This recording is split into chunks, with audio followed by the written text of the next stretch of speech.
Blog Talk Radio.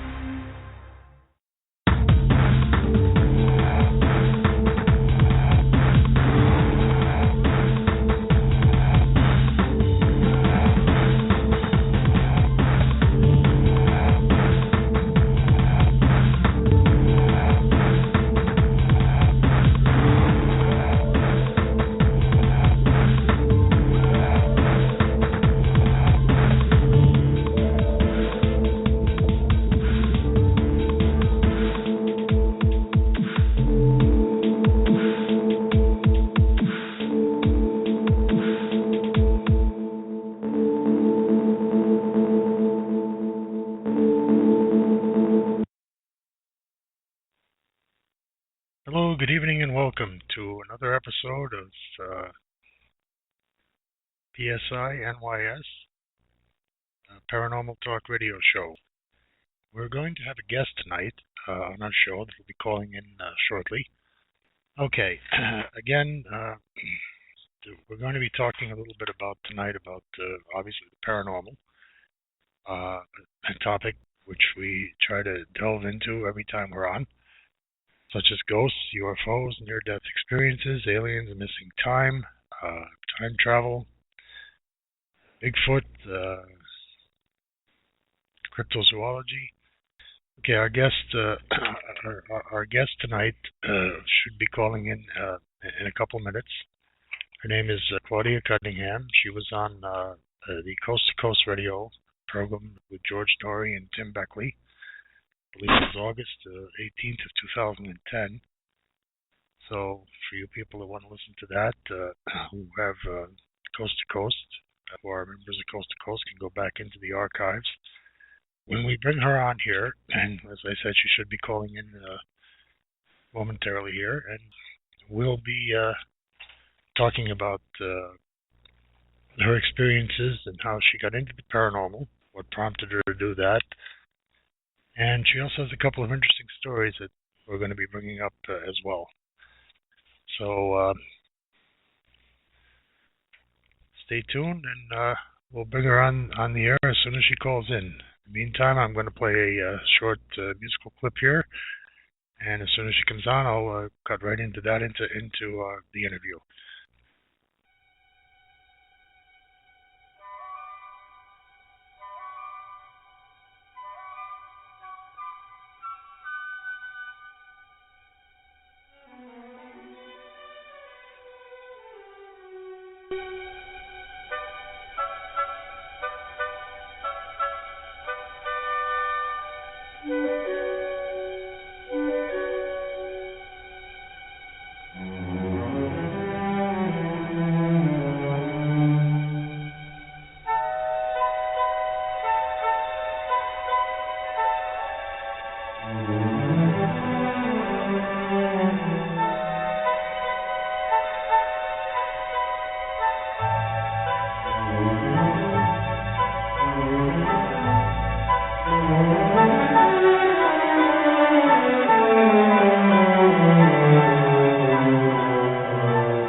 Okay, we're back, and I believe we have our guest. Hi, Pat. Hello, how are you? Good evening. Hi, this is Claudia. Nice to be with you tonight. Yep, same here. I introduced you a little earlier there. Well, let's see. It's a good night for a ghost story. It's nice and cold out, and I got my pajamas on, and I have a nice cup of hot tea, and I'm raring to go. Good. So, That's what we like to hear. All right. First, I'm going to ask you, how did you become interested in the paranormal? okay. Oh dear. Well, let's go back to when I was about 3. I'm not a big believer in reincarnation. I mean, I don't know. I don't think that's the way it is. But when I even as a little kid, I had this absolute fascination with anything unknown. I had to know everything, and I always knew that there was something more than what you see every day, than the material.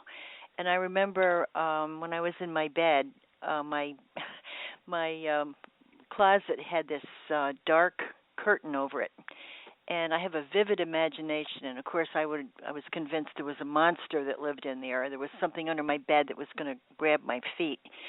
I guess all kids think that way, but I really believed it. It was like, oh yeah, this is real. And then, I got older and I went on to go through school and got interested in boys and got married and did all the normal things. But my interest was, it was returned to the paranormal when I saw a couple of what I thought were UFOs in the Del Mar, New York area in the early 70s.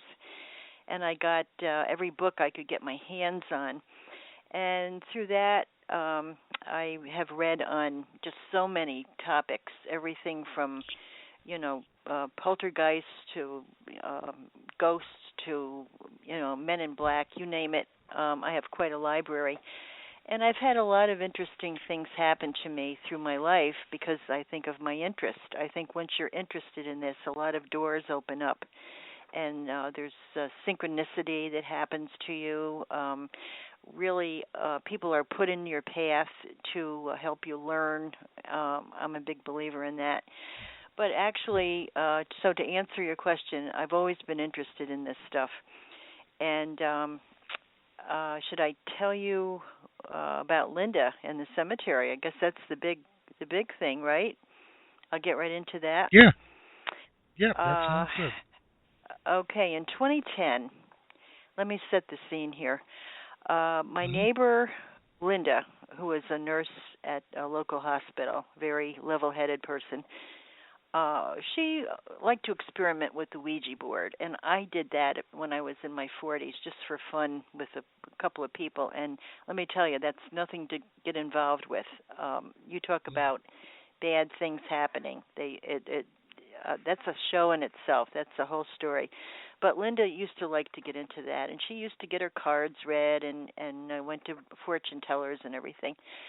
And so we would always get together and have a few stories to tell each other about interesting things that happened to us along the way in that vein. So one day my phone rang, and it was Linda, and she said, "Are you sitting down?" And I said, "Well, yeah, why?" She said, "Well, there's not many people I can talk to about what happened to me." But I said, "Well, is it paranormal?" And she said, "Yes." Well, she had moved to Menands, New York, which is about maybe 5 to 6 miles from where I live. Across the street is the very well-known Albany Rural Cemetery. Now, for people who aren't aware of what that is, it's a gigantic cemetery on a hill, and it was founded. I did some investigation into it after this happened. It was 1841. It was in response to a problem of widespread flooding at cemeteries within the city limits. And in 1844, a dedication marked the opening of the new locale. And in time, it included many very famous people who are buried there, including a very obscure president of our country by the name of Chester Arthur, the 21st president. He's there. There was a sculptor buried there by the name of Erastus Dow Palmer, Daniel Manning, who served under President Grover Clinton in the position of Secretary of the Treasury. I'm reading this just to give you some background. And this being a Dutch town, was founded by the Dutch Henry Hudson, the famous explorer, of course, in the 1600s. And the aristocracy of the Dutch people, the first settlers, are buried there. The most famous person, and I didn't know this until after this happened, is Charles Hoy Fort. Now, this is a name very big in the paranormal world. He's considered to be the father of the paranormal in this country. And imagine how shocked I was to find that he was not only from Albany, but he is buried there along with all of his ancestors.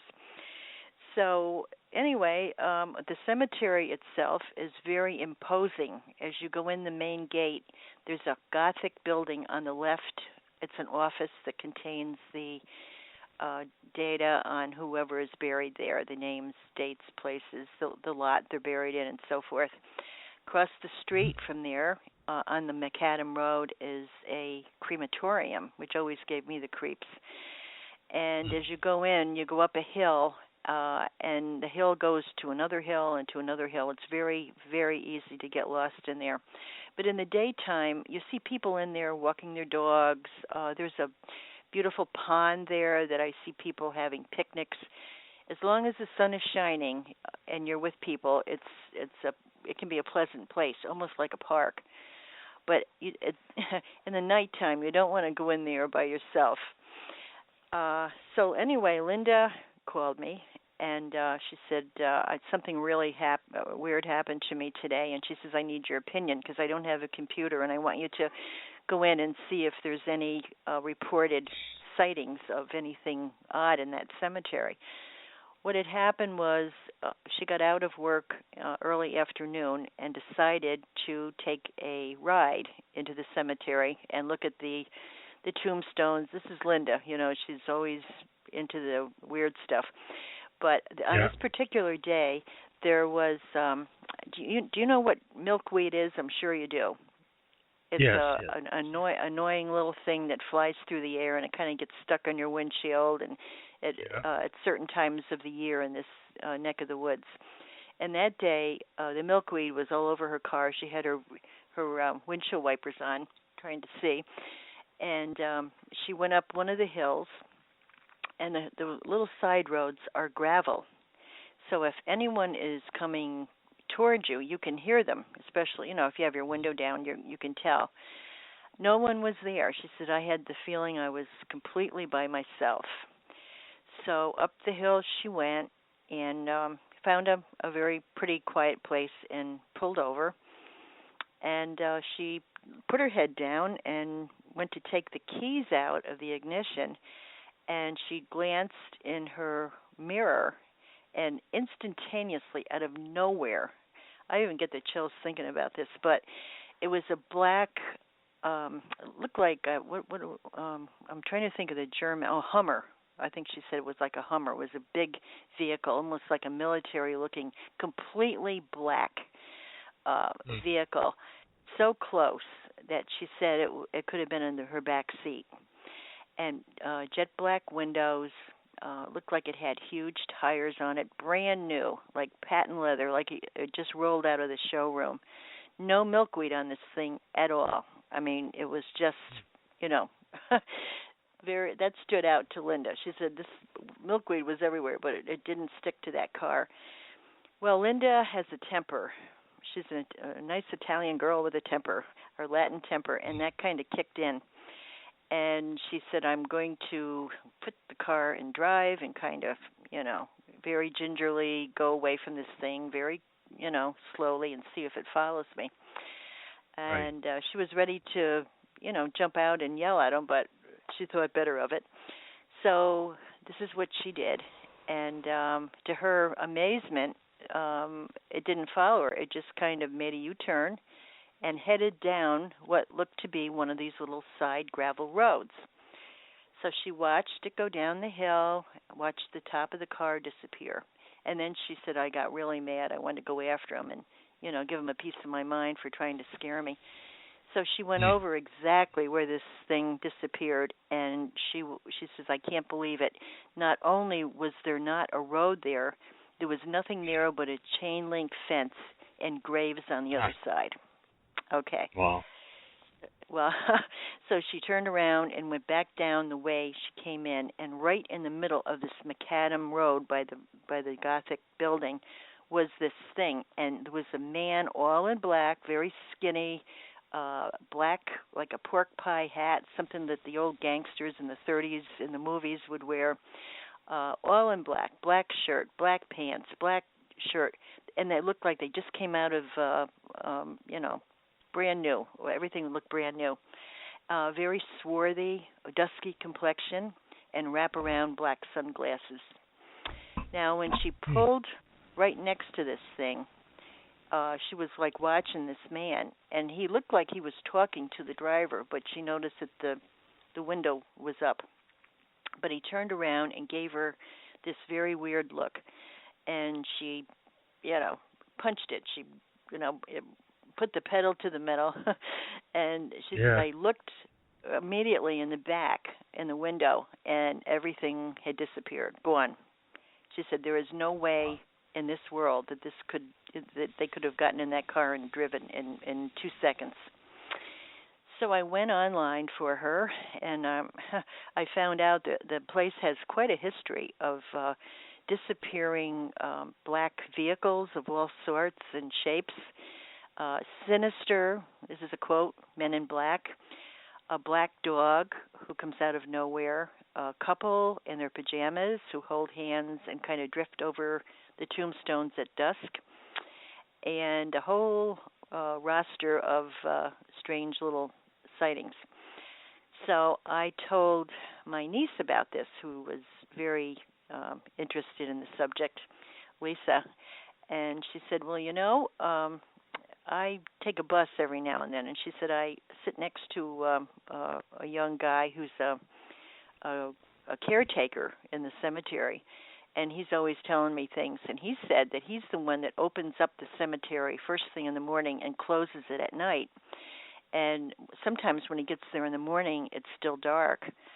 Well, every other time he's there, he knows that he feels a presence, and he'll turn around and there'll be a lady all in black, and she just kind of quietly nods to him and says good morning and disappears. So those are, pretty much the highlights of that story, except there was one other little side story to that, and of course I went home and told my mother what happened, and she was looked at me kind of cockeyed, and she said, Linda's making stories up, and we kind of had a laugh about it. So one day shortly after that, I took her over to a shopping center to pick up some things, and we pulled up alongside of a very big black SUV. And I kind of laughed, and I said, hey, maybe that belongs to that guy that Linda saw, because of the size of it. And I had the windows down. I had my dog. My dog was next to me, and my mother was sitting in the back seat. And just so immediately after I said that, this little man came from, it looked like in back of this vehicle, and kind of stuck his head in my window with this really strange little look on his face. He was very short, all in black hat, black shirt, black sunglasses. And my mother says, oh my, heavens, what was that about? So he stands in front of my car on the sidewalk like he's walking away, and he stops dead, kind of spun around, dropped his glasses, and kind of looked over the top of his glasses and smiled and walked away. And he was so out of place in that place. I thought he looked like a chauffeur, but I didn't see any limo.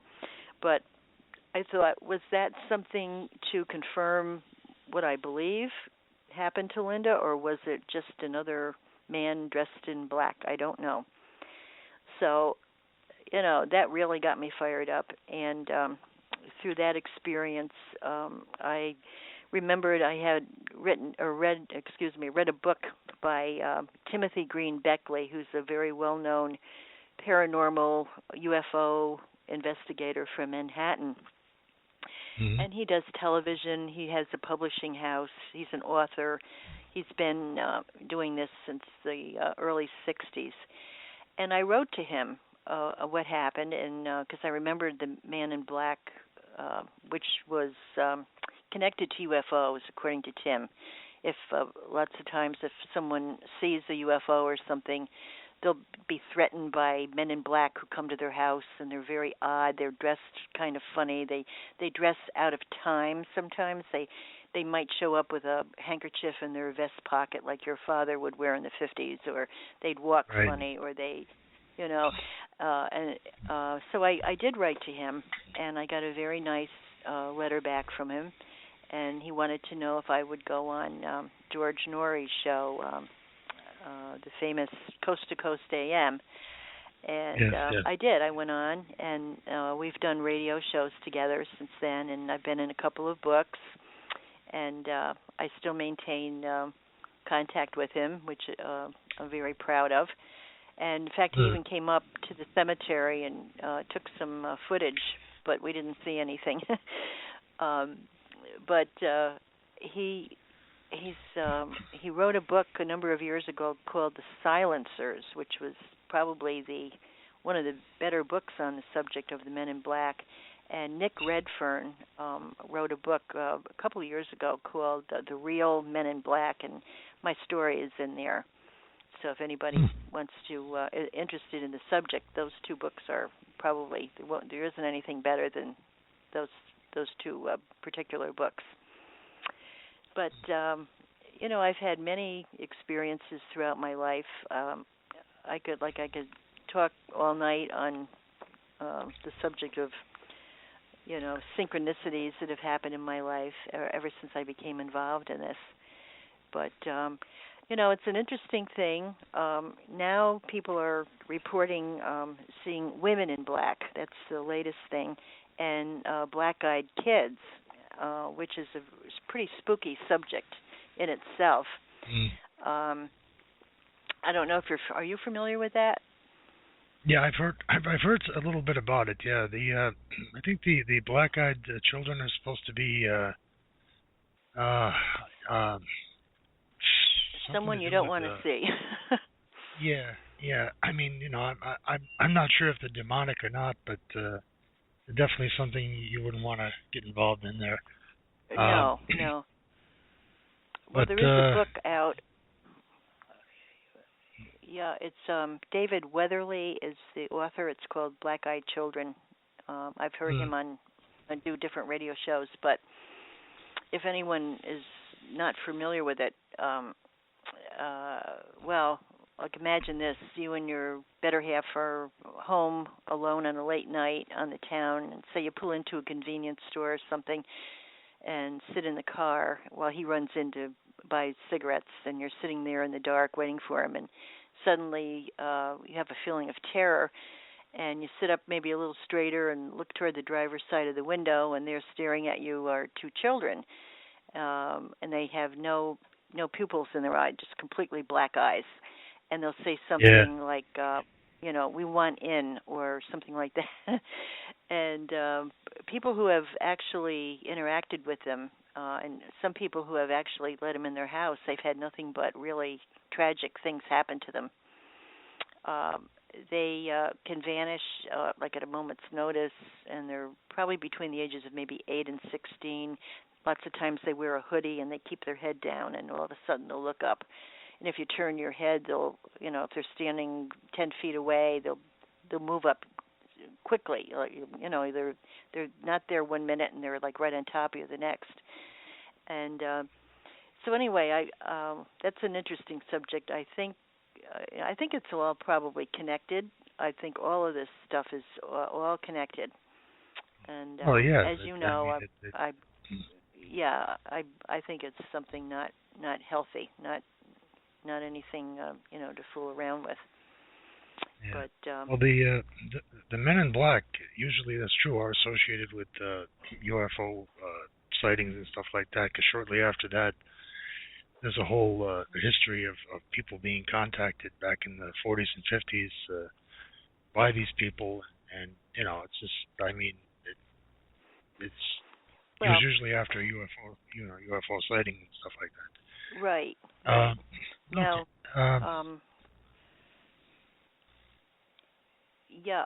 John Keel, I'm sure you're familiar with him. He's one of the actually, first I have. UFO I'm going to be running a lecture on him after the second hour of the show here. Yeah. Oh, he did wonderful! A lecture Great. He did a lecture in 1989, and that'll give people a whole, topic on the Men in Black, get them more briefed as to the history of them and stuff. So yes, I hear from him. Prophecies. Yeah, I Yeah. hear from him. They I'm date way back, so you know. Well, he wrote the Mothman prophecies about the Silver Bridge that collapsed in West Virginia when Hmm. this monster was seen with the red eyes and the big bat wings, and the Men Yep. in Black kind of infiltrated the town and so forth. Yeah, he's great. He's kind of the grandfather of that subject, but um, I know, like right now, there is, like I say, women in black also menacing people. And I know there's one man, I believe it was in Nick Redfern's book. He was from England. I think his name was Mr. Perks or Park, something like that. And he had this obsession with King Arthur, and he wanted to find out where he was laid to rest. It was in some old English town, I think Glastonbury or somewhere near the Salisbury Plain. And for centuries, people have wondered, did he exist? Where is he buried? And so forth. And became obsessed with it. It's all he ever thought about. And one night, he heard this knock, knock, knock late at night on his door. And when he opened the door, there was the most beautiful woman he'd ever seen. She was like 6 feet tall, long black hair, very white skin, all dressed in a black suit. And Mm. she told him, we know all about what you're doing, and you better stop. And Oof. and he said, I have no intentions of it. But she was very menacing to him. And Yeah. she said, I'm telling you to not go into this, because if you knew what was on the other side of what did she say, I'm trying to think, it was like a gateway to this realm that was populated by these nightmarish creatures that would provoke some kind of catastrophic event and allow entry into the world of all these demonic figures or whatever. Anyway, Huh. and further prying into the tomb would, kind of ensure something bad would happen. But anyway, she just said, you can't understand the enormity of this. Just kind of lay off, and if we have to tell you again, it won't be good. So anyway, he went back into the study of King Arthur, and one night he saw this horrible creature in his room with these big red eyes and kind of a monstrous looking thing, and he came to think that it was actually her who appeared as a woman, but it was actually this horrible thing with a pair of leather bat wings, and and that was the end of it. That was enough for him. But Yeah, so I guess say you that. could categorize her as a woman in black. Yep. Yeah. Yeah. Well, I used to like women dressed in black. Now I'm not so sure if I'd like to meet one. But Oh. but anyway, I don't. I let's see. Uh, I remember you saying one time at one of our get-togethers here, you had a strange phone call on the way home or something. Do you remember that? Oh yes, I do. Okay, well we're Okay. going back to the late '60s now, and I was engaged, and my soon-to-be husband was a young Albany police officer, and Hmm. he had kind of strange hours. So sometimes I'd meet him at 12 o'clock, and we'd go for coffee or watch Johnny Carson or something at his place, and then I'd come home. And I always kind of dreaded coming home alone. I live kind of out in the country, and here goes the imagination again, right? I had to go past this big cemetery, and my Hmm. parents went out usually on Friday and Saturday nights with their friends, and I always dreaded, pulling in that driveway and not seeing their car there. So this one night, I was just, really concerned about being alone for a number of hours. We have this big field by my house, and I was always kind of afraid somebody would be there, like late at night. It's kind of a creepy area. And Hmm. so this one night was, Saturday night, and sure enough, they weren't home yet. So I just ran in and, slammed the door shut and turned the light on. And I worked for the New York telephone company at the time, and had just gotten a pink telephone, which all the employees got a free phone. And I had my own private number. I probably had the phone for maybe 3 or 4 days. No one had that phone number. No one except Dennis, my fiance. And the phone rang, and he wasn't one to call me after I said goodnight. I mean, I don't think he ever did. And I thought, gee, it must be him because, nobody else has the number. And my mother and father had another phone with a private number, so there were 2 phones in the house. But anyway, I picked up the phone, and it was the voice of a man, an older man, and he just said, Claudia, and I said, yes. And he said, I see that you just got home. And I said, well, who is this? He said, well, I'm coming over. And he said, do you know what I'm going to do to you? And I thought I'd die. And of course, I slammed the receiver down, and then I heard somebody pull in the driveway. And God, it was my mother. Thank heavens. But after this, I happened to think, wait a minute, it wasn't Dennis. No one would know when the exact moment I walked in the house because, and nobody had the phone number. None of my neighbors did, and it would only have to be a neighbor who saw me, get home, drive in the driveway. So I'm thinking, I always thought it was some kind of a paranormal event because it certainly wasn't him. And in fact, he was a very serious person. He would never do anything like that or have anyone do that. And how would anybody know that I got home at that moment because nobody had the phone number. Exactly, so that's just one little. Right. Well, you said you had You said you had experience with the UFO sightings. So yes, I'll tell you about that. Well, let me tell you what happened. It was in the January of 1973. I was living here with my mother and father yet, and my grandmother had just moved in with me. And at the time, I had, we'd get the Ouija board out every now and then, my grandmother and I, just for fun.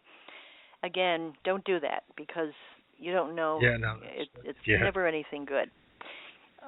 So one night I said, let's go over to the shopping center to my grandmother. She said, okay, that's nice. And it was a beautiful, cold night, very clear skies.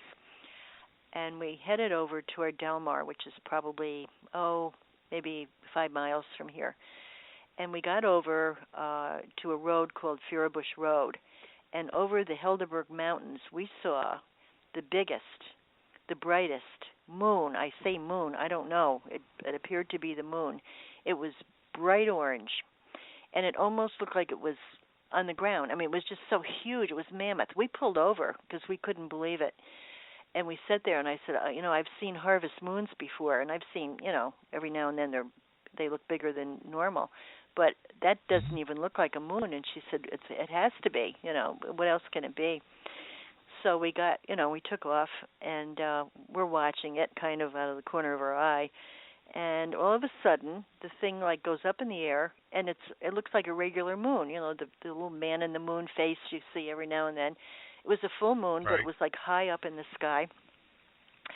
And we got over as far as Ellesmere Avenue, and all of a sudden, it was like somebody turned on this big flashlight. And the tops of the trees, it was like somebody had a flashlight going back and forth. And we kind of stopped the car and we're watching this to see what the light source was. Well, there was no light source. It was just, it was like I say, like a big flashlight. It was, and the tops of the trees were all illuminated, and all of a sudden it went dark again. So we went home. We were pretty shaken up, and I told my parents what happened, and they said, oh, well, we were over there last night, and we saw what looked like boxcars flying in the air with Christmas lights on them. It went right over the shopping center. So this area is, pretty busy as far as, UFOs go. But that's one incident, and several years later, probably 20 years later, I was no longer married, and I was going out with this man. His name was Kevin. And again, we're in Del Mar, and we're on this, what they called the Del Mar bypass. And I'm driving the car, and he's, over in the passenger side. And I happened to look up. It was, right in the rush hour. And right over the car was a gray metallic sphere. And it was pretty big. And I noticed that nobody else could see it. Kevin had his head out the window, and he said, "Oh, my heavens, look at this thing." And what it looked like, do you remember pictures of the old, like a diver's helmet? In the old days, it was gray, and I don't know. It's hard to explain. Yeah. Like the I've old seen time. It. Yeah, Mm-hmm. that's what it reminded me of. It was that color, and all of a sudden, underneath it, all these lights came on. It lit up. And then it just went boom, and it went over the mountain. So those were my two sightings. I don't know what they were. I can't explain them.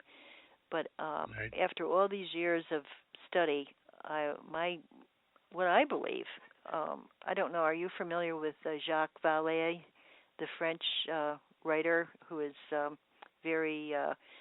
he's a physicist, he's a little bit of everything, but he knows the paranormal. And he's been around for many years. And what I think, and I kind of agree with his take on all this stuff, that it's all connected. He thinks the UFO alien phenomenon is definitely related to other things like Bigfoot, the Yeti, the Loch Ness Monster, angels, gods, demons, fairies, dwarves, giants, monsters, because the similarities are so striking that most of these manifestations appear to have a common origin if you really study it. The UFOs sometimes have a paranormal aspect, the way they can blink out, the way they can change shapes, the way, so this is kind of what I'm thinking. Do I believe in little green men from Mars? No. I really don't think I think they're more spiritual, of a fallen angel type scenario. That's my firm opinion. Right.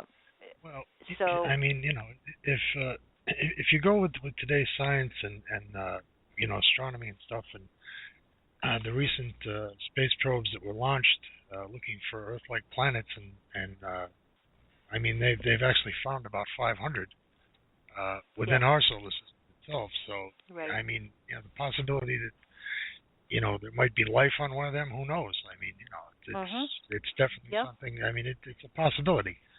And whether it's an intelligent life or life that's maybe not up to our par or maybe ahead of us, who knows? But right. That's just Well, I don't think we're wise enough to. I think it's so big and so complex that all we can do is sit here and wonder.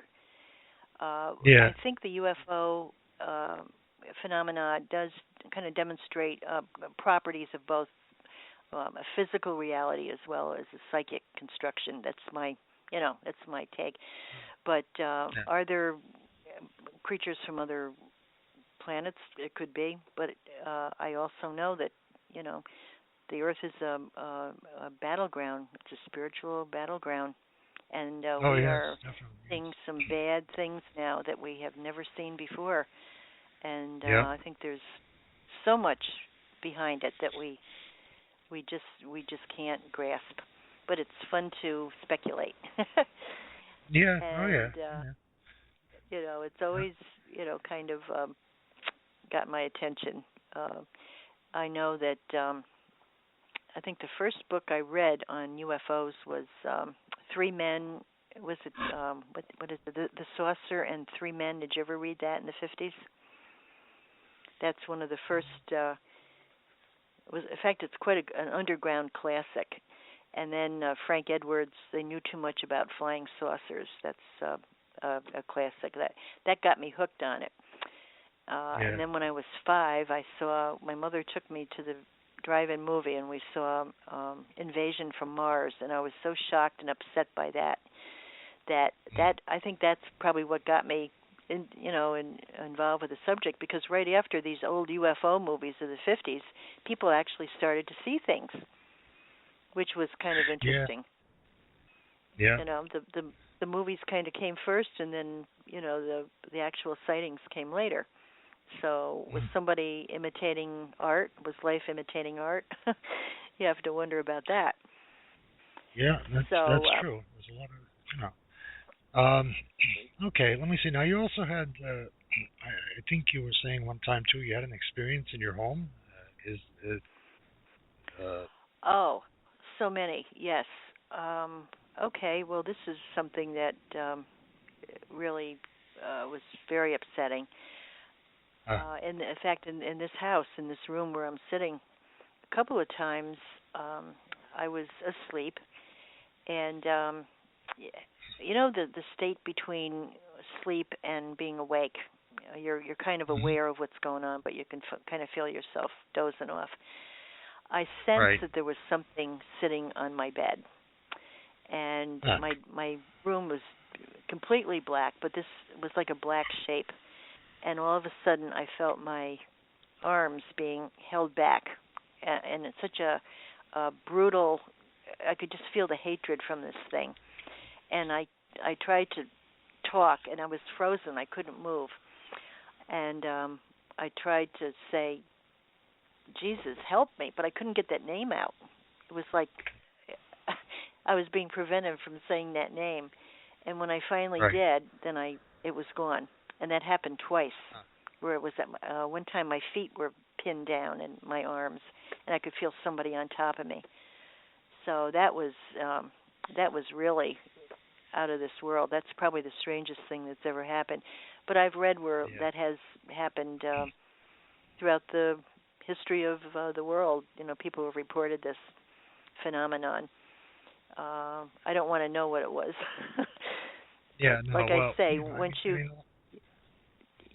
you have some kind of an interest in the arcane or this the paranormal, very strange things do happen to you. I mean, I have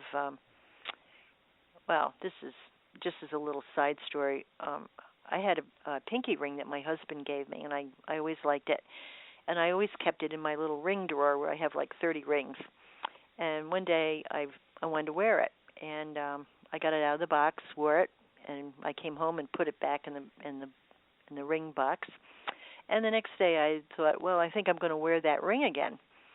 And do you think I could find that? It was gone. It was nowhere. It was like somebody went in and took it. Wow.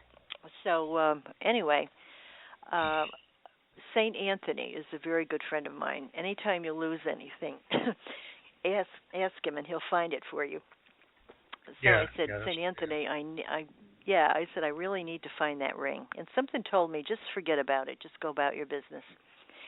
So a couple days later, I remembered the ring.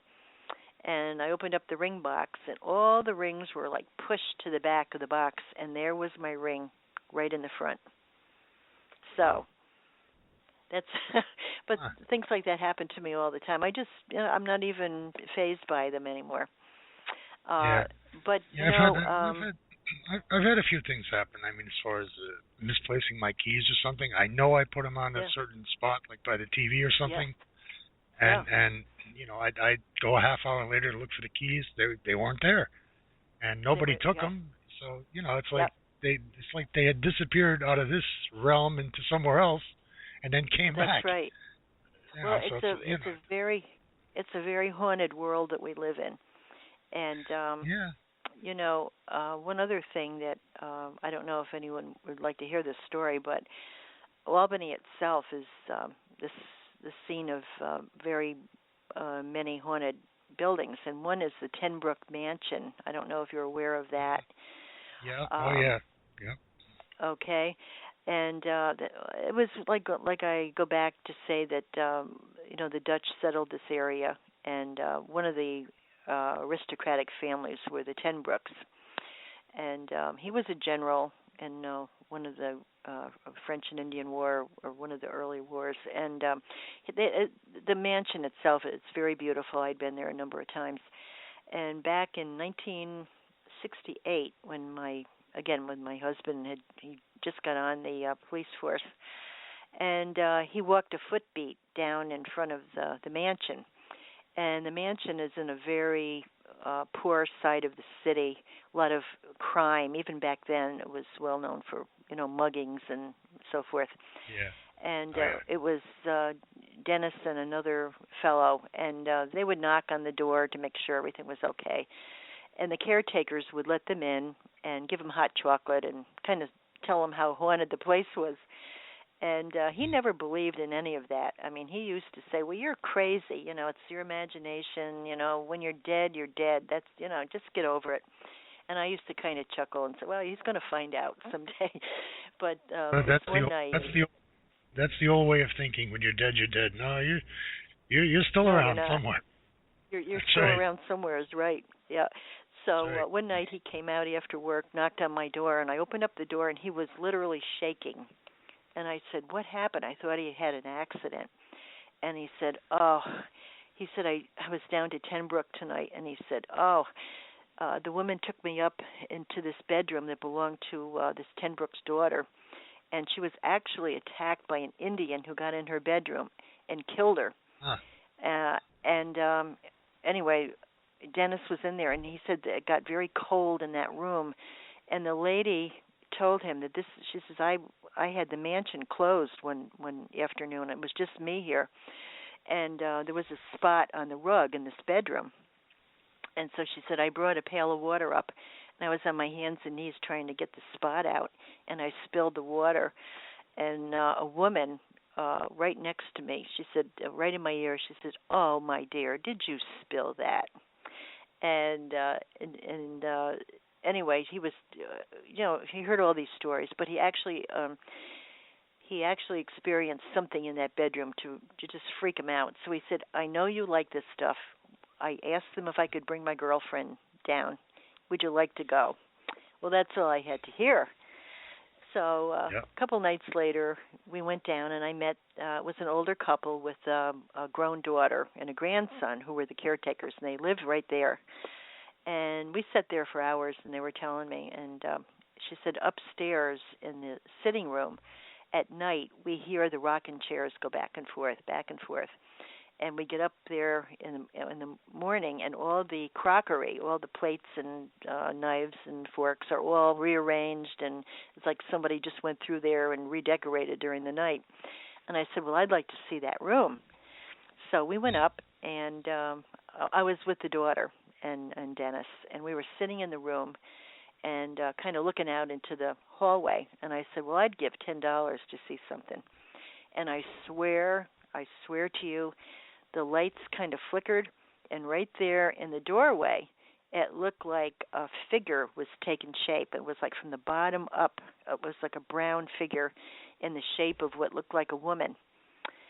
So I left skid marks on the floor that night. We left hurriedly, and that was that. But that is very, very famous for being a haunted place. And now I see they have psychic, tours and things like that. But I think it's all kind of done in fun. I don't think they take it seriously. It's mostly, open like at Christmas time, and tours are given and all this stuff. But years later, I was kind of telling these two ladies I worked with about what happened to me, and we took the bus down on our lunch hour. And who was the lady, the tour guide that day, but Miss Doyle, who was an old school teacher of mine who had retired. And we were talking, and I said, Miss Doyle, I said, is it haunted here? And she says, oh, yes. She said, one day, she said, I had a group of school children come in, and they stood in front of the fireplace and had a Polaroid picture taken. And the caretaker had just passed away, and he loved the clock on that mantle. And when the picture was developed, who was standing in back of the group but the caretaker, right in front of the clock? And Wow. she said, I have, she says, I have papers and brochures that I set up in the hallway for visitors. And she said, I'll go and make a cup of tea in the kitchen, and when I come out, they're gone, and I'm the only one here. So that Huh. is definitely you ought to take a group down there and try to do some investigation. That's what I think. Yeah. Well, What I mean, that's. We're going to be something. doing some at some point. It's just right now it's been kind of slow and stuff, and but yeah, And we're it's definitely cold. going to be doing Cold. some. Yeah. But that Albany Rural Cemetery sounds like a nice place to, to Keep out even of. for a couple hours. Well, even for a couple Yeah. hours just to investigate. I mean, I'm sure we, Yeah. whether it's day or night. I mean, I'm sure we could get something there. Mhm. Well, they say dusk is when the action starts there. That's a good time to go. Yeah. So, Oh, and another thing that someone had told me they had heard or read around the pond in the cemetery. Many times you'll see an old funeral procession, like a horse and wagon with a coffin in the back, and people dressed in this heavy mourning clothes, like with a black veil and all this. And if you try to approach them, they just kind of fade away like a mist. So I'm sure there's a lot of things being seen there that people don't even report. I'm sure it probably happens on a regular basis. But anyway, that is pretty much my story for tonight as far as Men in Black and everything goes. But I've had an interesting life, and I've met some interesting people along the way who have shared their own experiences with me. And in fact, one last thing I'll put out there, a friend of mine by the name of Jim related his own strange little tale. This goes back to when he was a kid. It had to be in the 60s. He had a new car, and he used to bring his car over there and wash the car in the cemetery. And he noticed this big, dark car kind of circling him.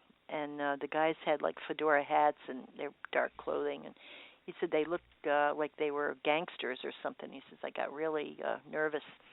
And they finally pulled over alongside of him, and they said, you better get out of here and do that someplace else. And, looking back at that, it seems like an innocent occurrence, and probably was. But, Men in Black, fedora hats, did he see one of the Men in Black? I don't know.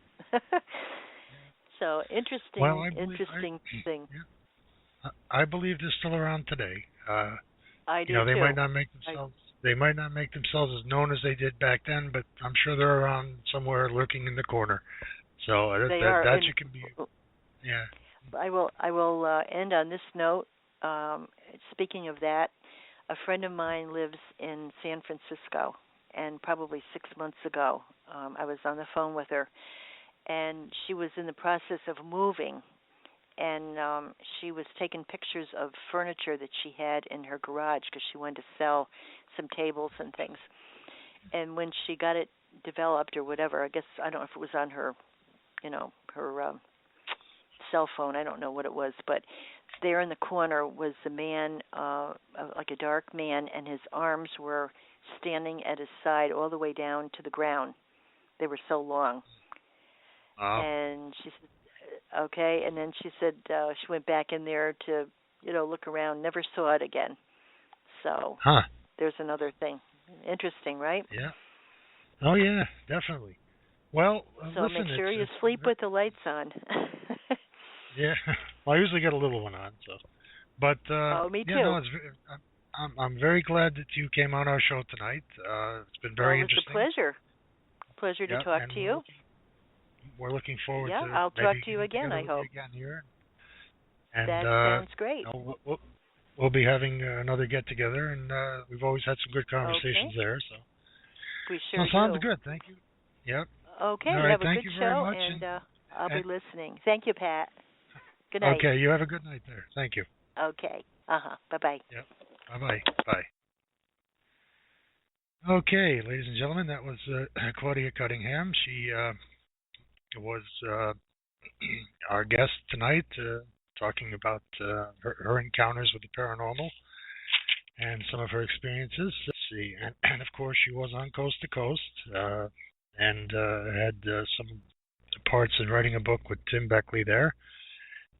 So if you want to listen to that Coast to Coast interview, it's August 18th, 2010. For those of you who have a subscription to the Coast to Coast Insiders, you can go back to hear that. And you're also listening to her tonight on our show, and we'll hopefully have her on again. I'm going to take a short break here, throw on a little bit of music. So I'm going to take a little 5-minute break here, and then I'll be back. You're listening to PSINYS Paranormal Talk Radio.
back to PSINYS Paranormal Talk Radio Show.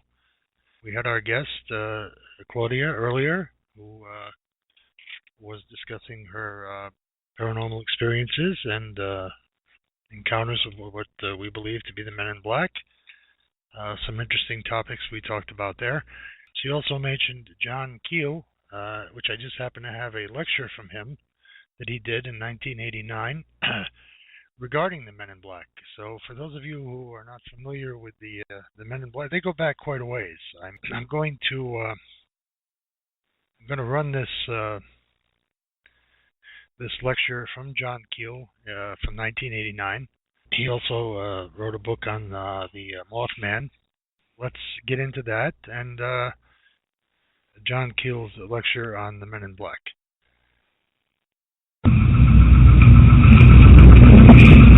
The Men in Black really are not anything new. Can you hear me in the back? Because I may fade away here. There are many references in the Bible which could be interpreted as Men in Black type incidents, because they, although they're called angels, they're usually were in threes, as our modern Men in Black are. They travel in threes, and they got into all sorts of mischief. You remember the three men who went to Sodom and Gomorrah and warned the innocent people, the few innocent people there. Today that would be interpreted as a Men in Black incident, because the Men in Black is a generic term. It doesn't cover just the Men in Black in black Cadillacs who arrive at the scene of UFO incidents. As I'll describe to you later, there are all kinds of Men in Black. They're mystery men, and we don't know who they are, where they come from, or who's supporting them. And some of these people apparently have a lot of logistical support and financial support that's very mysterious. In the Orient, for thousands of years, they've had a legend called the King of the World, and it's surprising how many people believe in this. And in the 20s and the 30s, various explorers who were traveling through the Himalayas and India and Mongolia, outer Mongolia, they all heard these legends, and there were a lot of books in the 20s and 30s that mentioned the King of the World. The King of the World supposedly lives in an underground city, and we've all heard about underground cities. Well, somewhere in the reaches of outer Mongolia, there's supposed to be an underground city where the King of the World resides, and he sends out his agents to control the world, the surface world, and these agents are Men in Black. They're Orientals. They look Oriental. They're dressed in black garments, and they supposedly travel all over the world. And these legends are very extensive, and they've been going on for a long time. So half the world believes that the Men in Black are from the underground, from the Agartha. You've heard that name probably. There have been various books on it. As I said, in the 20s and 30s, a lot of books. In the 1940s, a man named Richard Shaver sort of revived it and gave it an American twist with his Shaver mystery, which was about underground cities populated by detrimental robots or gyros who controlled everything on the surface with their mysterious rays. And the Shaver mystery, today it's almost forgotten, but it dominated the UFO field for the first 5 or 6 years.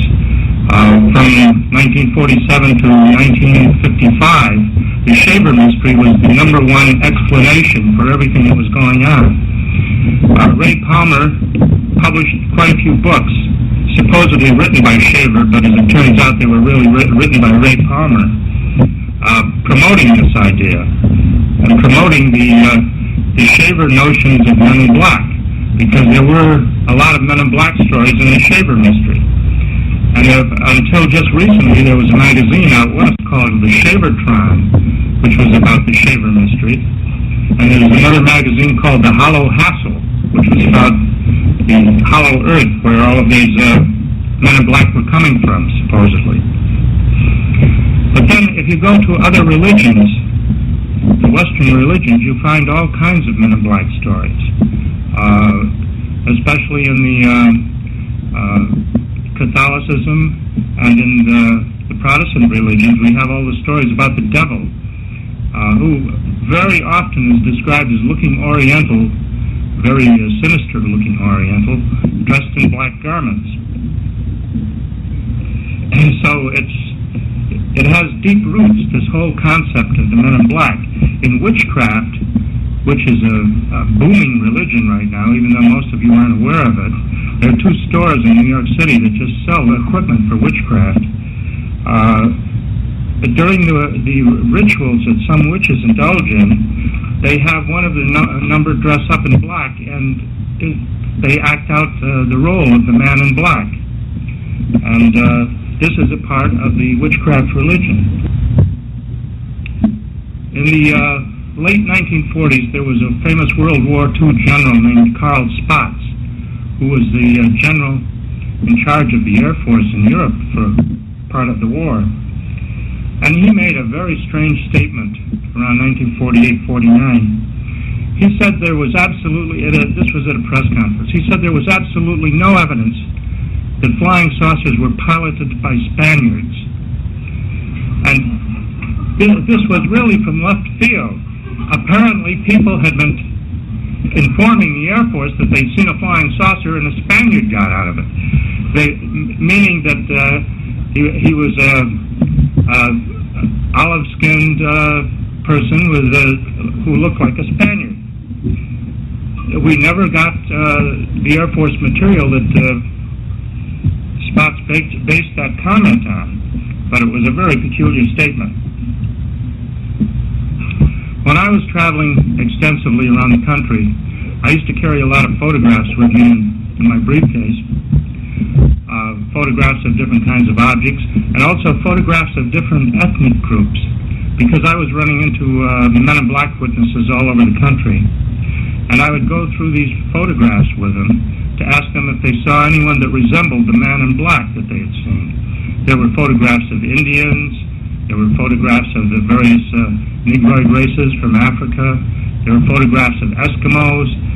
There was a little mix of all kinds of ethnic groups.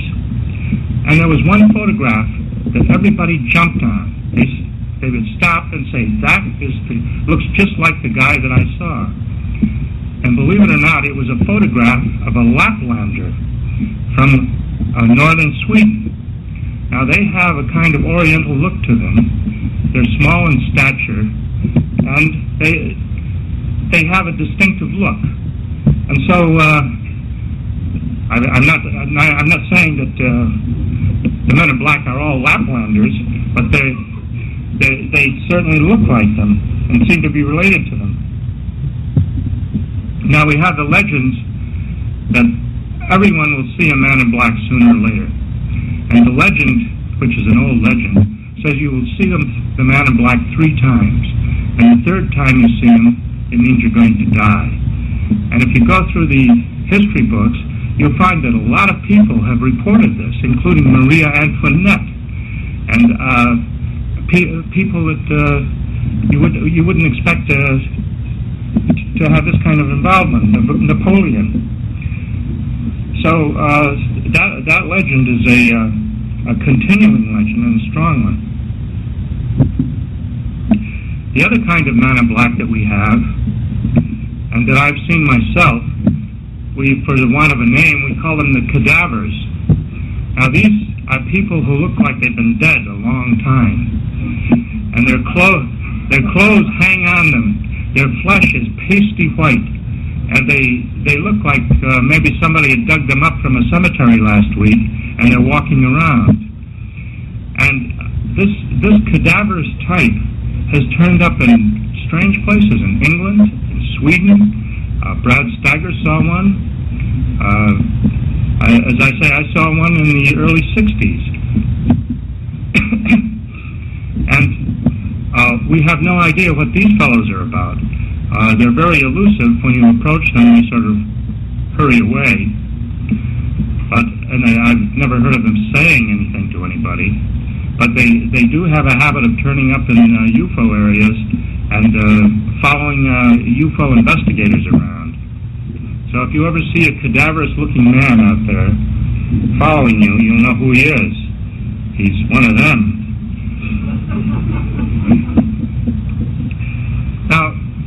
we have a lot of mystery men in this country that we've never been able to explain. Mystery men who turn up at UFO sightings and spread all kinds of false material around. There was one that comes immediately to mind happened in Texas a few years ago. There was a big movement to dig up a grave in Texas where a little man was supposedly buried.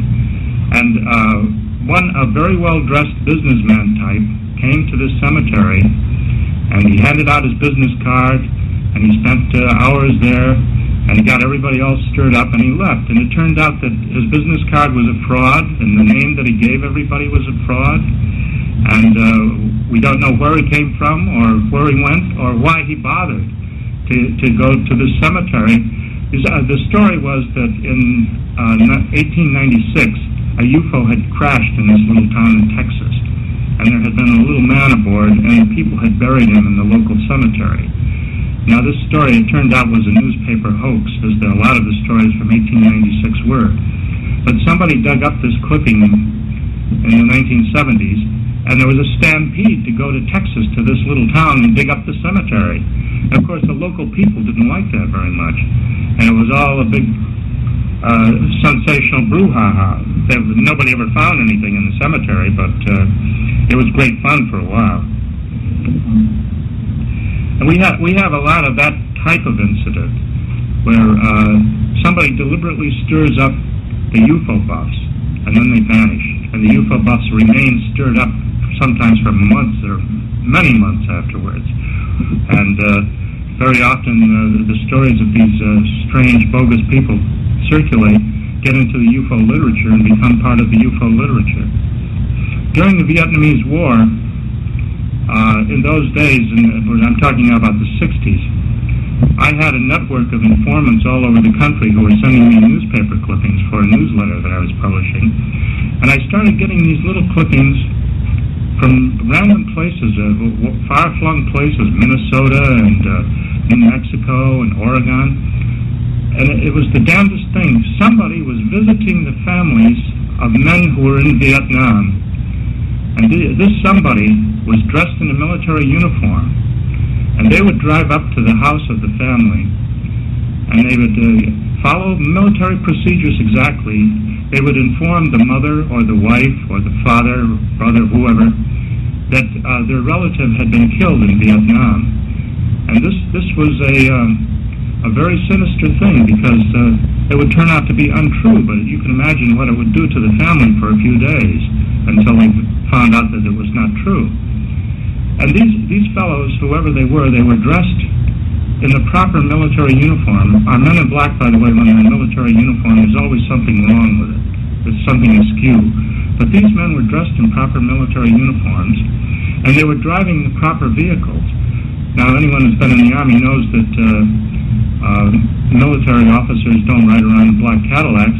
They ride around in sedans, Chevys and Fords and things that are usually painted brown.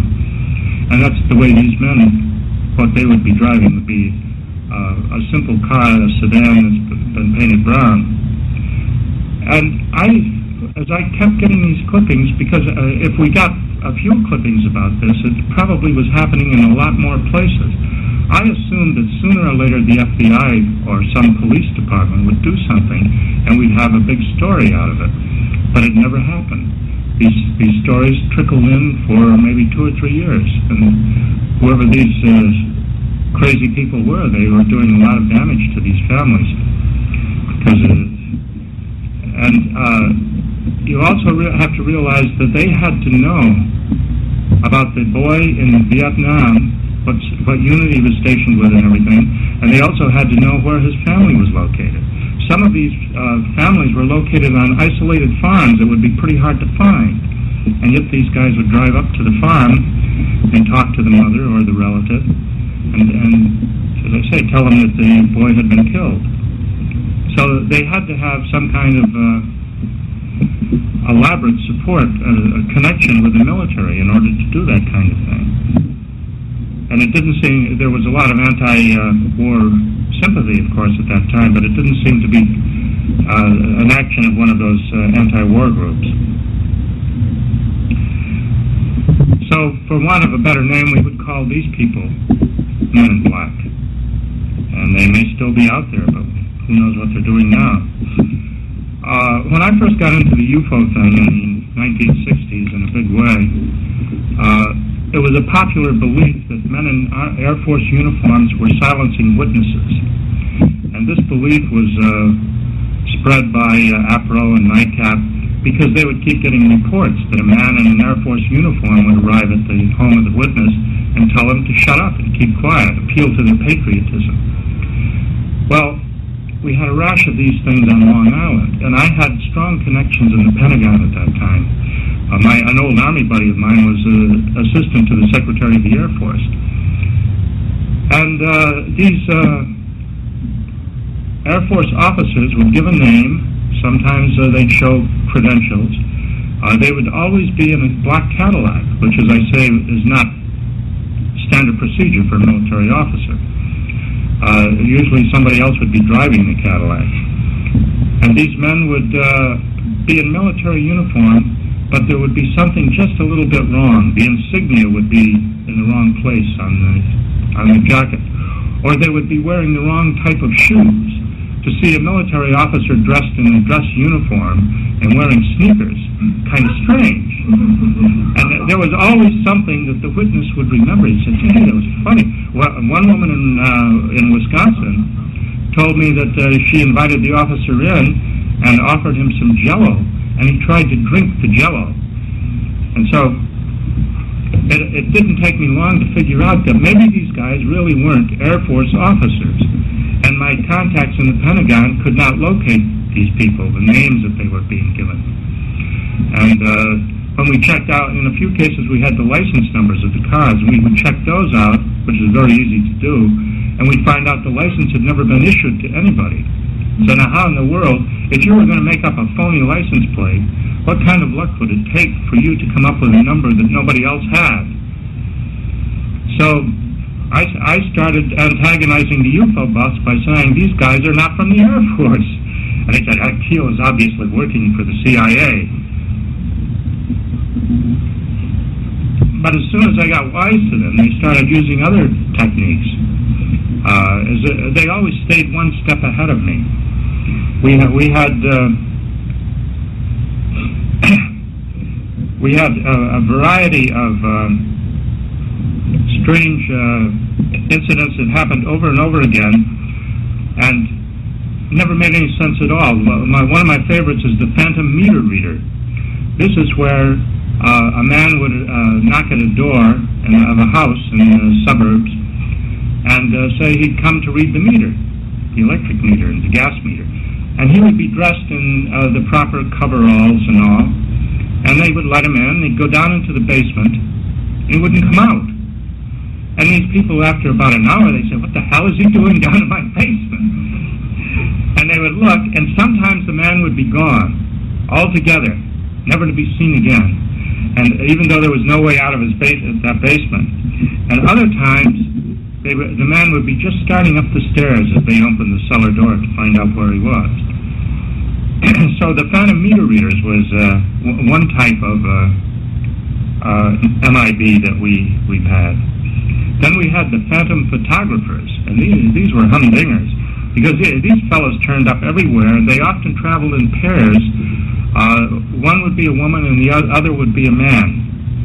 And they were usually quite well dressed, and they usually would arrive in a black Cadillac until I started doing articles about the black Cadillacs, and then they switched to Volkswagens. And they were driving around West Virginia in their Volkswagens, and they would drive up to the house of a witness, a UFO witness, who had just had a baby. And they would say that they were photographers, professional photographers, and they wanted to photograph the baby. And of course, the new parents would be delighted to have that done. So they would set up their equipment, and they'd take pictures of the baby, and they'd give the people a card with the neighboring town listed on the card as the, Acme photographers. And they would drive away. And it would turn out that there was no such thing as Acme photographers, and they would never come back. And if they were professional photographers, they'd never tried to sell the photographs to these families. So that was another mystery. And then we had the phantom photographers who, after somebody, say you'd never seen a UFO before in your life, and then one night you're out driving home late, and you see a UFO close up, and you live in the suburbs. The next day, you're getting up, it's, say, 9 o'clock in the morning. For me, it would be 12 or 1 o'clock in the afternoon. You're getting up, and there's a Cadillac parked in front of your house, and some men get out, and they take out a big tripod and a big heavy camera, and they set it on the tripod, and they take a picture of your house. And then they put it all back in the car, and they drive away. You figure they're going to come up to the door and offer to sell you a picture of your beautiful house. But they don't do that. They just get in the car and drive off. In the course of my investigations, I learned to ask people about, not just about what they had seen, but about any strange thing that had happened to them around the time of their sighting, that week or even that month. And a lot of people would come up with some very strange things, very strange visitors. And we still get reports of these strange visitors. About 10 years ago in New York City, there was a lady in black that used to hang around the pickup bars around 2nd Avenue. And this woman became a legend in New York. I know some of you may have heard of her. But she would approach men in a bar and get them all excited, and then she would excuse herself and go into the ladies' room and never come out again. There must have been 100 of these stories during that period. We had she was supposedly a very good-looking lady too, dressed in a very slinky black dress. And God knows what game that was, or what the purpose of all that was for. Now, as I said, we've had an opportunity. A lot of witnesses have either offered them food or seen these people in restaurants, and we've had an opportunity to see their eating habits, which are disgusting. These people do not know how to eat. They, as I said, one of them tried to drink Jell-O. They don't know how to handle a knife and fork. In one incident, the waitress had to come over and show the man how to cut a steak. And then they didn't chew their food, they just sort of swallow it, gulp it down. And they figure they're getting away with it, but everybody in the place is watching them do it.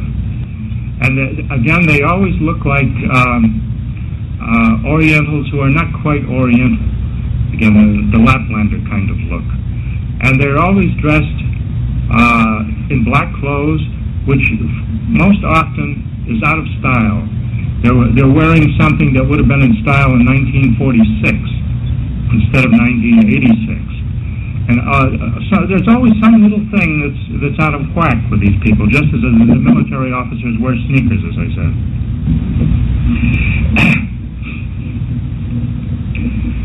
Now, we have a lot of things lumped into the same category. There are various incidents that I was involved in over the years. We had a UFO investigator in Maine who was, people, and some of you probably know all about this, get very obsessed with UFOs. It dominates their whole life, and especially if they become UFO investigators in a small town. And it takes over their life. And then they become very credulous, and all sorts of strange things can seem to happen to them. We had a UFO investigator in Maine who was driving around an area where UFOs had been seen, and he saw a black Cadillac, and he had a gun with him, and he got out of the car and started shooting at the black Cadillac, which really upset the guy who was driving the black Cadillac, because it wasn't a black Cadillac at all. This UFO investigator was hallucinating. He thought he was seeing a black Cadillac, and it was an ordinary car, and being driven by an ordinary person. And it was almost a very serious incident. The investigator was hauled into jail, and nobody would believe his story, and he turned to me thinking I could get him out of the slammer. But what am I going to go up there and say, listen, the man is shooting at black Cadillacs, and he thinks he sees men in black. We had a UFO investigator in Massachusetts who was seeing alligators. Now this poor man, would turn on the spigot in his bathroom, and an alligator would come out of the faucet. He would get into his car, and he'd look in the back seat, and there's an alligator in the back seat. So he was hallucinating about alligators. And I knew there was nothing much. He was writing me these long letters telling me about all the alligators he was seeing. And I sent a friend of mine, Dr. Berthold Schwartz, up to see him. And when Dr. Schwartz arrived there, the man had a shotgun by the door, and he was waiting for Dr. Schwartz, but he was afraid that Dr. Schwartz was a man in black. Dr. Schwartz is a famous psychiatrist. But we do have a lot of, I can't really call them screwballs, because there's something more involved here.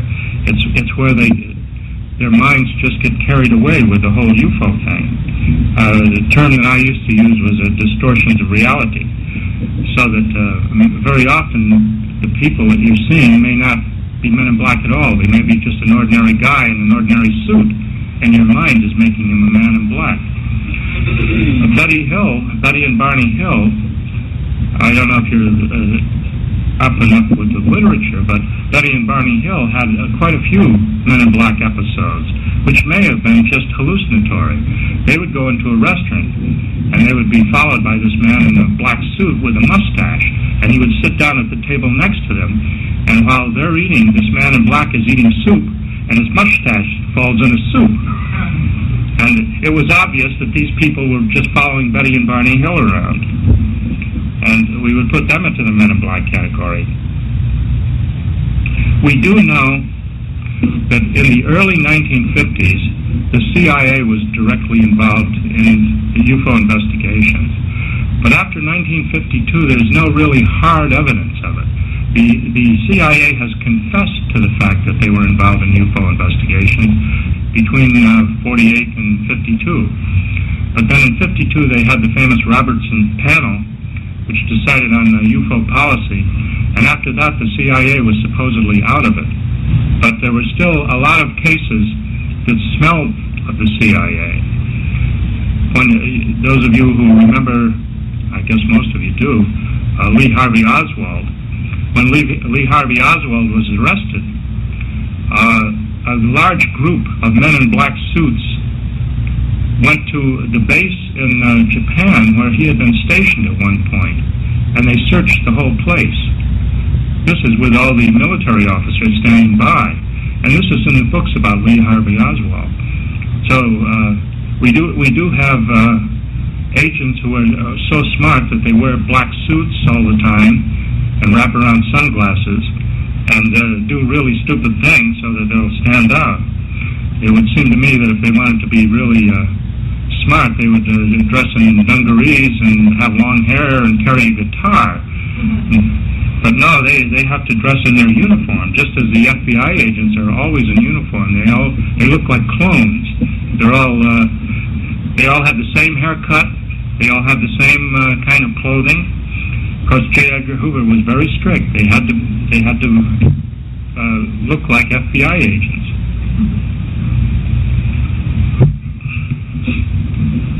Now, I had a friend in England. His name was Ted Holliday. He wrote a number of very good books. You may have remembered Ted Holliday. He saw a man in black at Loch Ness. Now, he had been spending every summer at Loch Ness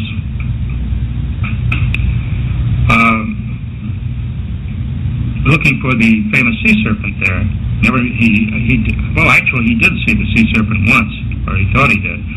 Anyway, he said this man in black was dressed in a black leather with goggles and a helmet like a motorcyclist.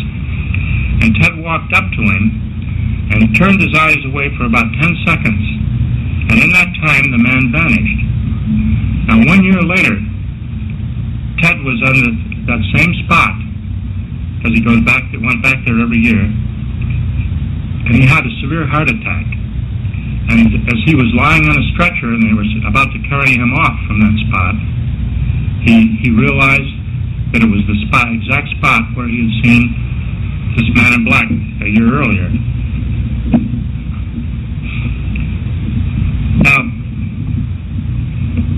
Colin Wilson, the very famous British author, had a few comments to make on this. He said, Holliday was experiencing a problem that is familiar to students of the paranormal. They begin more or less as open-minded skeptics, prepared to give serious consideration to any evidence that presents itself, but determined not to indulge in any self-deceptions. Finally, the sheer weight of the evidence convinces them that something odd is going on, and they try to create what Aldous Huxley called a minimum working hypothesis, an explanation that covers the basic facts.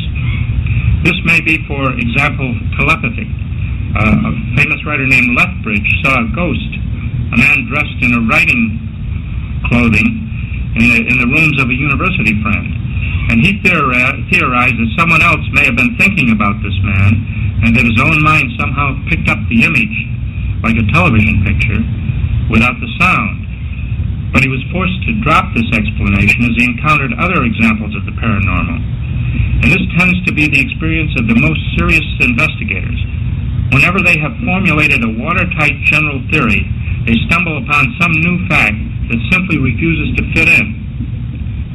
And then they have to extend the theory. Then they find still more awkward facts, and they have to extend it still further. And in no time at all, their original, neat, symmetrical theory looks like an old sack stuffed with rubbish.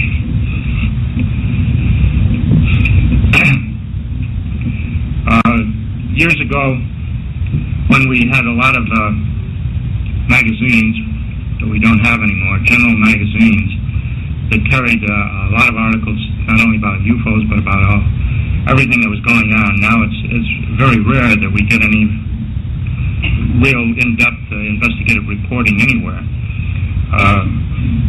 There was a magazine called Saga that used to do a lot of this, and I used to write for them. A lot of people wrote for them. A lot of the UFO writers wrote for Saga. And once they started carrying UFO articles, they started getting all kinds of hoax letters. And we knew they were hoaxes because they were perfectly typed, with no misspellings. And this was rare. You get an average letter from an average person, and there's always, it's sloppy. But these things were perfectly done and beautifully typed. Obviously, somebody had the best of IBM typewriters at that time, and these things were well thought out and carefully done. And that's how we would know they were hoaxes. If we got a letter written in pencil and making all kinds of weird, exaggerated claims, we know that maybe was authentic. But these hoax letters were something else. We got one MIB account that the editor was quite excited about, and it was so well written that I pointed out it had to have been written by a professional writer. There's no way that the average witness could have written this. It was beautifully done, and he followed all of the rules of writing, which most people aren't even aware exist. And then he went into detail about this elaborate MIB experience, and then he followed it up with a postcard saying that he was leaving by a bus for an unknown destination so that we could never follow through and find out who he was. Around the world, we've had what they call the UMO letters. How many of you have heard of UMO? There have been books about it. This has been going on for over 20 years. It's about 25 years now, I think. These are very elaborate letters written in all languages and sent to leading researchers around the world. And these letters are filled with interesting philosophies. Whoever writes these things has a good knowledge of science and philosophy. Some of the letters are quite impressive. There are just too many of them. And everyone has a different postmark. One man in Spain may get a letter postmarked New Zealand, and the next UMO letter may turn up in Germany, written in German, and postmarked Canada. So whoever's mailing these things is mailing them from all over the world, and they're writing them in vast quantities. Who's ever doing it is doing it full time, which is a puzzle. And as I say, there are now a couple of books. I don't know if any of them have been translated into English, but books of these letters have been published in Europe. And at one point, the French government got involved in this, and the French government became convinced that they were in touch with another planet. And I'm talking about high up in the French government, the minister of France, the leading scientists of France were all involved. And then it turned into a great embarrassment because then hoaxes were pulled on them. And it was one of the sensational things of the 1970s.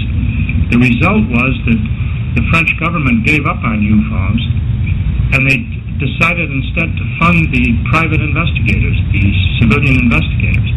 And they gave them enough money to go out and investigate things, which is remarkable in any country. And these French investigators all became anti-UFO. Now that they had the funding and they were able to travel around, they reopened old cases like the famous, you may know that in 1952 there were a lot of UFO landings in France, all over France. They reopened a lot of these cases and they decided that they were all hoaxes. And it was a very strange turnabout. And it all started with the UMO letters to the top officials of France. Now, it is quite possible, it's even probable, that people high up in the American government have also been sucked into these kind of games and given up at some point. Now, it's 10 o'clock. How long am I supposed to go? 10 more minutes?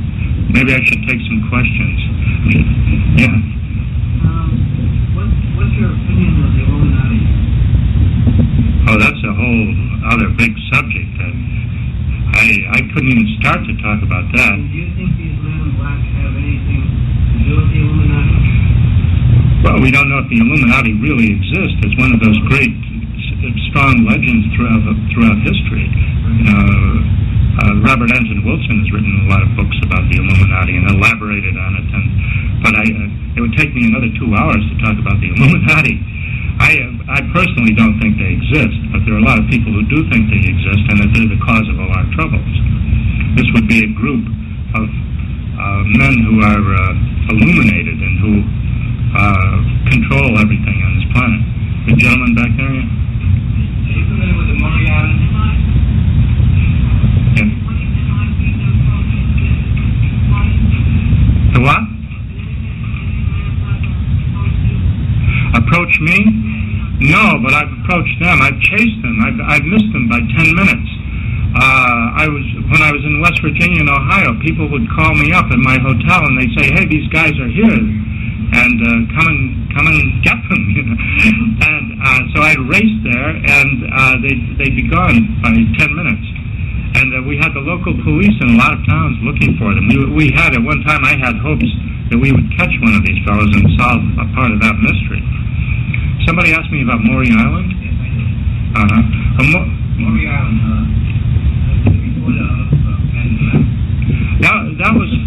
that was considered the first Men in Black case, and it turned out that's a very involved thing because I spent a lot of time on that Maury Island case. This is where a group of men were on a boat in Tacoma Harbor, and they saw a couple of objects fly over the boat. This is in 1947. And early the next morning, a black car pulled up in front of the home of one of the witnesses, and a man got out and invited the witness to breakfast. And over breakfast, he warned him not to talk about what he had seen the day before. This was before he told anybody. So this became one of our first Men in Black cases. But when you really dig into that, it seems to have an explanation. At that time, that area, the Hanford Works is very close to that, where we make atom bombs. And there was a big thing going on with the spies, and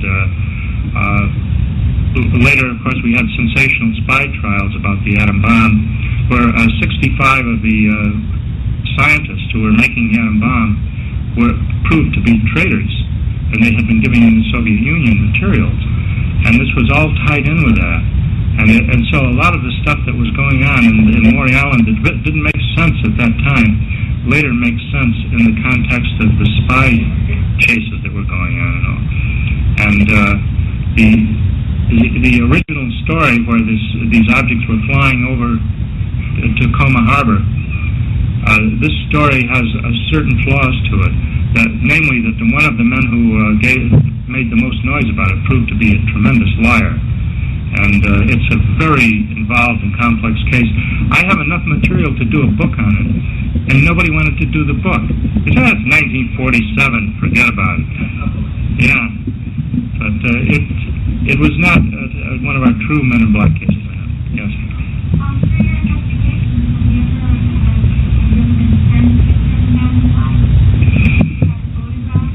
Well, no. The only photograph is Tim Beckley and his friends took a photograph some years ago in New Jersey. There was a black Cadillac that parked across from the home of a UFO investigator, and this man would get out of the black Cadillac and stand around and look at the house. And so Tim Mosley and Tim Beckley and some others, maybe they'll tell you about it later, they went out there with cameras and they went chasing after this Cadillac. My theory is that it was somebody's chauffeur. And well, there are a couple of cases where they seem to be machine-like they run down like a clock. They'll talk with a witness for half an hour and they just run down. And then they'll leave the house and say the witness lives way out in the country somewhere, and they leave the house and they disappear, and the witness looks out the window and there's no car out there, nothing for them, no transportation for them. They just walk down the road. Another thing that happens in more than one case is it can be raining and miserable, and these people will arrive at the door and they're dry and their feet aren't muddy or anything. And this yes, how much Men in Black nations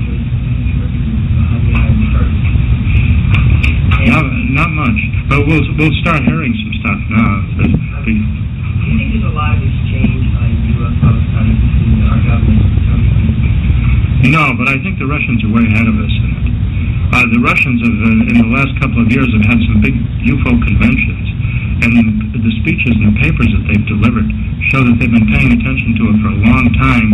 And while American ufologists have been bogged down with Roswell and MJ-12 and all that stuff, the Russians have really been studying the UFOs themselves, and they have a lot of interesting ideas. And now that everything is opened up, we're going to learn a lot from them, I think. Yes? Do you have any information on deaths involved in Men in Black? We've had a lot of cases where they threaten people, but there are cases where they have bragged about killing people. There was a famous case where they bragged about killing Barney Hill, bragged to a doctor about that. But we don't have any direct evidence that that's happened. But there have been a lot of mysterious deaths in the UFO field, and from now on you can watch for this. A lot of the leading UFO investigators have died on June 24th. In fact, even Jackie Gleason, who was a big UFO buff, he built a house up in the Catskills that looked like a UFO. When you drove by it, you'd swear a UFO had landed, and it was Jackie Gleason's home. But he died on June 24th, 2 years ago. But there are many others who died. Frank Edwards, you've all read his books probably. Frank Edwards died on June 23rd. Of course, June 24th is the date that Kenneth Arnold had the sightings in 1947. Well, thank you very much. I think...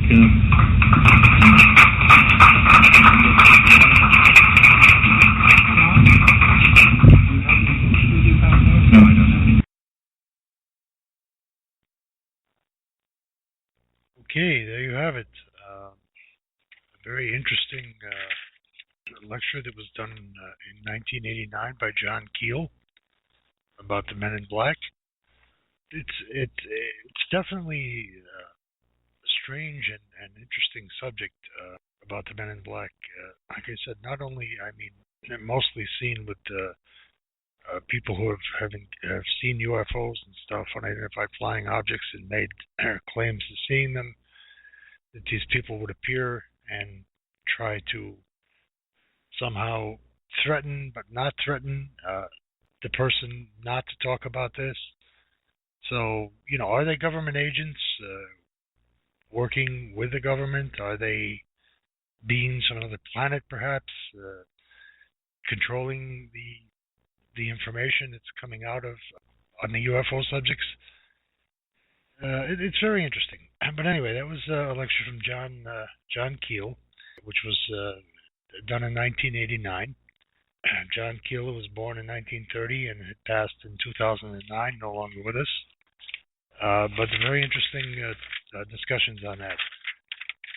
I have one more interview from a lady who was pregnant, and it was winter, bad weather. They had no way of getting to the hospital, and all of a sudden this person appeared in a black snowmobile, a black snowsuit, and basically typical of your man in black. Let me get into that now. We'll play that right now. Chris Cooperrider is pregnant and needs a snowmobile ride to nearby Interstate 75. From there, she can be transported to the hospital in Bowling Green. So my husband went over and asked the neighbor to radio for help, that anyone that had a sled, if they could bring it out. Right after that, he comes back over, and this guy comes up. He was dressed all in black snowmobile, and he had a black sled on the back. So he got us all bundled in and everything was fine. And we went to Signet, and Signet had an ambulance waiting for us.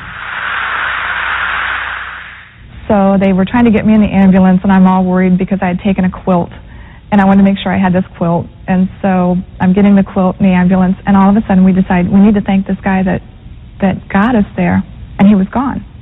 And so we asked the emergency squad to thank him when they saw him again, and they go, "We thought you knew him." And we're going, "No, we thought he was part of the emergency squad because he came right after we radioed." And they said, "Oh, well, it must be somebody that heard your CB announcement that you needed help and showed up." Well, later on, my husband had gone to the neighbors to thank him for radioing, and the neighbors said, "I couldn't get the CB radio to work." So we still have no clue who this guy in black was. But the emergency squad didn't seem to know either, so it was kind of a mystery. So an encounter, apparently good encounter for the people who encountered this person in black. Was it a man in black? Was it so-called guardian angel that appeared? I mean, it's obviously when a person comes out of nowhere and no one contacted him, and the CB obviously didn't work, so he couldn't get the message through, and yet all of a sudden this person appears. Black snowmobile, black, uniform, whatever, and but that was obviously a good encounter, not a threatening encounter, so that was very helpful. Perhaps sometimes the men in black are helpful, who knows? I hope you enjoyed our show tonight.